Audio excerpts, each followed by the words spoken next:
Hello everybody and welcome to the playoff finals edition of MBHL on the Ball. As always, I'm your host, Matthew LaFleur-Harewood. Through the course of a grueling 13-game season, teams from every league have battled to make it to this point, Game 2 of the finals. In the best-of-2 series, every minute, every play, each save and each goal can be the difference maker between a championship and second best. We have some great playoff action to show you, so let's get to it. The first final matchup comes from the C League and has Vintage going up against Down to Puck. This game is a literal face-off between age and experience versus youth. Vintage boasts MBHL All-Stars at all three positions, with Matt Hart up front, Troy Ryan on D, and Greg Kelly in goal. Beating Vintage means getting past these three very intimidating obstacles. But if any team can pull it off, it's Down to Puck. DTP has shown all season long that they have what it takes to beat the best in the C League, but fell short in Game 1, losing convincingly. The key to their success in Game 2 will be the play of Brad Johns. Johns didn't have his best showing in Game 1 and will certainly be looking to rebound with authority in Game 2.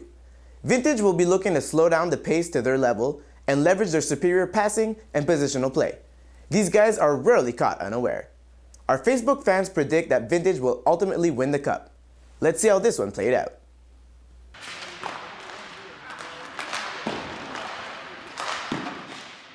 We join in at the 8-minute mark of the first with Vintage on the power play. Chris Kalihu takes his time before finding Matt Hart in the slot.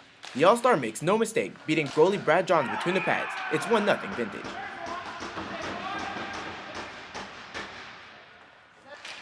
Down to Puck wastes no time looking for the equalizer. They buzz around the Vintage crease, but Greg Kelly stops every shot, most notably on Trevor Gagne. Off the ensuing faceoff, Griffin Burke has all the time in the world at the faceoff dot, but can't beat a well-positioned Kelly. Dimitri Lapos would be Kelly's next victim, unable to beat him with a one-timer in the slot. Now with Down to Puck on the power play, Kelly makes a save on Ryan LeMay's point shot before Eric Trevisono sends his shot over the net. All these missed opportunities would come back to haunt DTP. Hart's shot misses the net, but Frank Galfond skillfully hits the ball out of midair to make it 2-0 Vintage. Kelly would be up to his old tricks moments later, stoning Ian Kirkpatrick on a cross-crease pass. With less than a minute left in the first, Hart would register his second goal and third point of the period when he gets around Ryan Patulli and beats Johns above the shoulder. It's now 3-0 Vintage heading into the second. Now in the second, Hart is looking for the hat-trick, but Johns gets him with a well-timed poke check. Moments later, Dino Del Grosso is sent in on a breakaway. He does his best impression of the Gunnar Stahl Triple D from the famed Mighty Ducks 2 movie, but unlike Stahl, he beats Johns with a backhand. Kirkpatrick looks to cut down the Vintage lead, but his shot hits the post behind Kelly.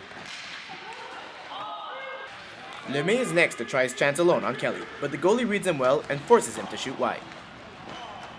Now on a Vintage 2-on-1, Johns absolutely robs pinching D-man Troy Ryan with a ridiculous pad save. This one is worth a second look. In the final moments of the game, the Down to Puck players are simply looking to spoil Kelly's shutout bid. Unfortunately for them, the Vintage netminder was at the top of his game and would stop all 26 shots, leading his team to the C League Championship. At the end of the day, age and experience would be the deciding factor in this game. While Vintage were outshot, they took advantage of the opportunities that were given to them and looked strong defensively, with most shots coming from bad angles. Matt Hart would go on to win the playoff MVP honors for Vintage. It's a tough defeat for Down to Puck to swallow, but with their young age, you know that they'll be back, hungry, to get that championship. In the E-League Finals, it's a dream matchup of 1 versus 2. The Han candidates have crucified teams all season long with their relentless attacking style. These guys just don't give other teams any time with the ball. In their first season in the MBHL, to have reached the finals and be one win away from a title is quite impressive. Although looking to rain on their parade is Hannifix. After losing a heartbreaker in the G League Finals last fall, Hannifix will certainly be working hard to prevent another championship from slipping through their grasp. Having lost Game 1 5-1, they certainly made things harder on themselves. Norris Trophy winner Karim Abdel will need to bring the best of his two-way style of play for any hope of a Hannifix win. They showed in the season that they have what it takes to beat this impressive young team, so let's see what they bring to the table in Game 2.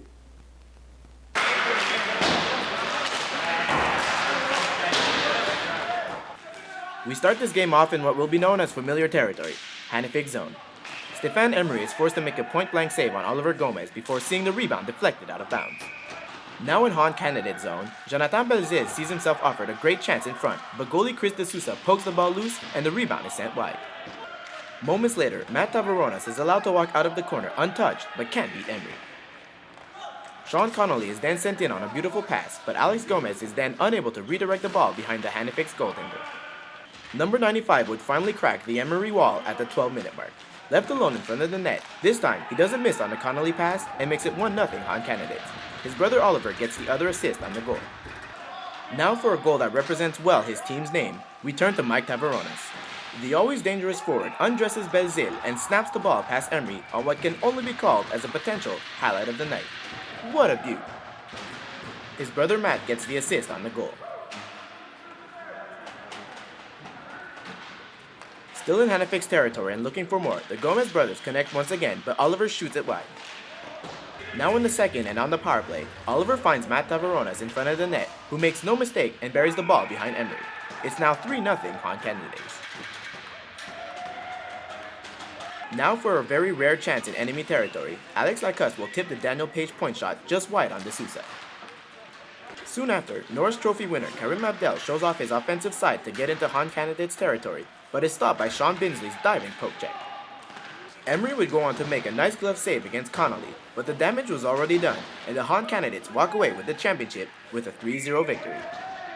The Han candidates have pulled off what many teams would love to accomplish, and that is to win the championship in their first year in the league. All season long, they battled hard and came to the finals as favorites to win it all. Mike Tavaronas was crowned the playoff MVP for the Han candidates. For Hanifics, it's another great season that ends with a championship title that eludes them once again. With all the talent on that team, it won't be long before we see them back in the finals, and hopefully for them, leave with the title of champions. In our third game, the G League offers another 1-2 battle for a championship title between Wolfpack and GK. GK climbed back from a 2-0 deficit to tie game 1 at 2-2, and I expect both teams to up the ante in a game where winner takes all. Defense is needed to win championships, but it alone is not enough. These two teams certainly abide by that doctrine, as they're both offensive juggernauts. On the Wolfpack side, Karan Dev and Sugnesh Patel have been scoring machines all year long, whereas Inshan Ali and Will Shen have carried the scoring burden for GK. These two teams also tied each other in both of their regular season games. Taken all together, this game has all the ingredients to be of epic proportions in the entertainment value. Because these two teams are so similar in so many aspects, the winner will undoubtedly come down to the team who wants it more, who is ready to sacrifice everything for the win. Let's see who's willing to give it their all and see what they've got.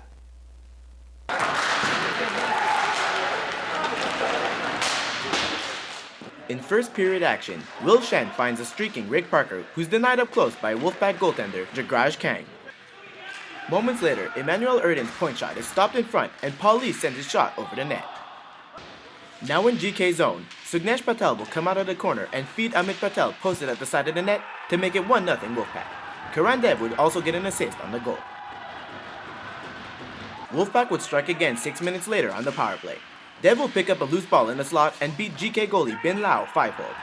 Amit and Sugnesh both add assists on the goal. Amit would then get a chance on a breakaway, but Liao would make an unorthodox but effective blocker save. GK on the power play, Shen finds Brandon La in the slot, who fans on the one-timer. In the second period, Inshan Ali shows off his skillful stick handling, but also his not-so-steady footwork. GK will finally get on the board with 14 minutes left in the second. Lee picks up the Kang rebound and feeds Carl Nadon, who is left alone in front. He takes 2 whacks at it to cut the lead down to 1. Emmanuel Erdin also gets a pass on the play. Amit finds himself again on a breakaway, but ends up behind the net after his D. He has Liao at his mercy, but can't stuff the ball into the net. GK would tie the game with just over 11 minutes left to play. Ali will set up Shen at the top of the faceoff circle for a one-timer that beats Kang. This is the second time that the Wolfpack blow a 2-0 lead in this series. Ali then shows why he's such a feared sniper, sometimes referred to as the shooter, by going around 2 defenders and beating Kang from up close, giving GK their first lead of the game and the series. Dev would bring everyone back to square one 2 minutes later. He takes what seems to be just an unthreatening shot from the middle of the ring that handcuffs Liao. Definitely a shot that the netminder would like to see again. Now in the 10-minute minigame because of the tie, Amit Patel finds himself on his 3rd breakaway, but once again can't find the back of the net. Now in sudden death overtime, GK comes down on a 2-on-1, but Parker sends his redirect just wide on Kang. That would prove costly when this happens moments later. Karan Dev wins it for the Wolfpack in dramatic fashion and gets mauled by his teammates following the goal. The Wolfpack led the league with a 9-0-4 record but came into this final only 2 points ahead of GK. Karan Dev had 4 points during the night, including the series-winning goal, and received the playoffs MVP honors for his play. GK leaves this season as second best, but brought Wolfpack to within a goal of being in their position. At the end of the day, GK allowed one more goal than Wolfpack did in their season series. It just turned out to be the championship-winning one. Our final game comes from the A-League and sees the cream of the crop face off against each other in a repeat of the fall season semifinals. United vs VIPs is a rivalry with a deep history, as players on both teams have faced off against each other for many years. Last season, VIPs had the last laugh, easily knocking out United. This year, the defending champs find themselves in a must-win situation, having lost Game 1 3-2, with the game-winning goal coming in with 1.2 seconds left on the clock. VIP needs to quickly bounce back from the loss and bring their best to a game where United has all the momentum. The VIP's defense will need to contend with the United's 1-2-3 punch of Mike Sicanolfi, Sandro Morello, and Ryan Dussault. These guys have been a force to be reckoned with all season long and have continued their dominating ways through the playoffs. Both teams boast a rocking lineup. It's now time to see who came to rock the boat harder.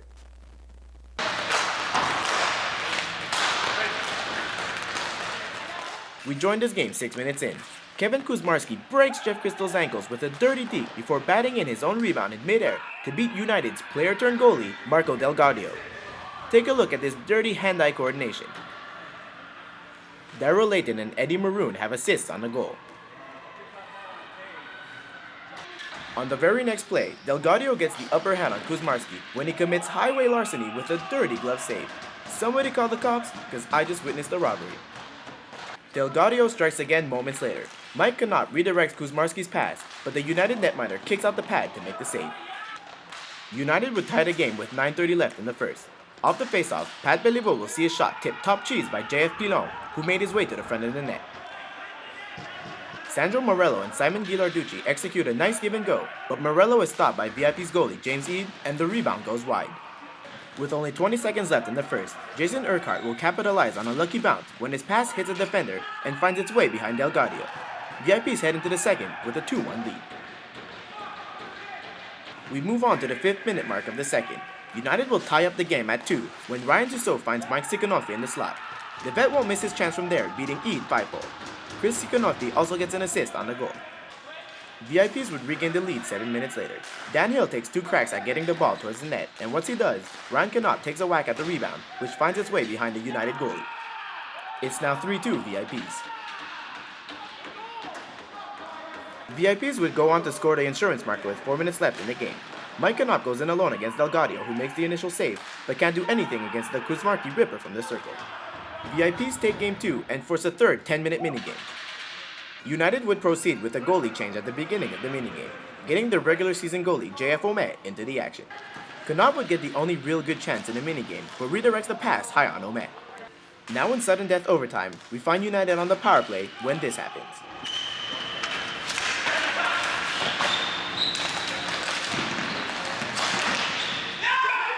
Simon Ghilarducci seals the deal on the power play and gives United the A-League Championship title after a hard-fought series. United came into the finals after dominating the A-League with a 10-1-2 record, finishing 6 points ahead of second place VIPs. But VIPs definitely gave them a run for their money, almost winning it all on many occasions. At the end of the day, it was the lone power play goal of the night that sank VIPs. Mark Del Gaudio, who played double duty as goalie and then player, won the playoff MVP title for United. VIPs were 1 goal away from repeating as A-League champs, but will have to wait another season to rise to the top. In the B-League Finals, OGC defeated the Grim Reapers 10-2 to be crowned champions. OGC goalie Matt McKinnon was named playoff MVP. The D-League had the Bears beating the Crips 8-7 in OT, in a game where the Crips blew a 7-4 lead. Bears Jay Novak scored the OT winner and was named playoff MVP. The F-League Finals saw the Polar Bears beat Fortitude to become the 2012 Winter F-League champs. Alan Ma was named playoff MVP. It's now time for the highlight of the night. Sadly, there can be only one, and for this one, we go back to the beginning of United vs VIPs, where Kevin Kuzmarski doesn't only school his defender, but also bats his own rebound in midair on his backhand. Well, that's it for our playoff finals edition of MBHL on the Ball. We've been through a hell of a season this winter, with all the ups and downs that come along with every game won and every game lost. I would like to congratulate all the newly crowned champions in this winter season. We hope you enjoyed your experience here at MBHL on the Ball. As always, like us on Facebook and follow me on Twitter. With the cold weather finally behind us and a new MBHL season on the horizon, that can only mean one thing. I'll be seeing you guys in the summer.